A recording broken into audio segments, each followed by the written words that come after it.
সবাইকে আমার নতুন ব্লগে স্বাগত। আশা করছি আপনারা সবাই অনেক ভালো আছেন। আজকের ভিডিওটি হতে চলেছে একদম ভিন্ন এবং দারুণ মজাদার, কারণ আজ আমি আপনাদের সাথে একটি দুর্দান্ত অভিজ্ঞতা শেয়ার করব। তবে পুরো বিষয়টি দেখার জন্য ভিডিওটি শেষ পর্যন্ত দেখার অনুরোধ রইল। আর যারা এখনও আমার চ্যানেলটি সাবস্ক্রাইব করেননি, চট করে সাবস্ক্রাইবার করে নিন। আপনাদের সুন্দর সুন্দর মতামত আমাকে কমেন্ট করে অবশ্যই জানাবেন। চলুন তাহলে আর দেরি না করে আজকের ব্লগটি শুরু করা যাক।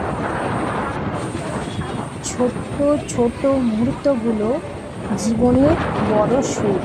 নিজের মতো করে বাঁচাই আসল সুখ। ধন্যবাদ গাইস।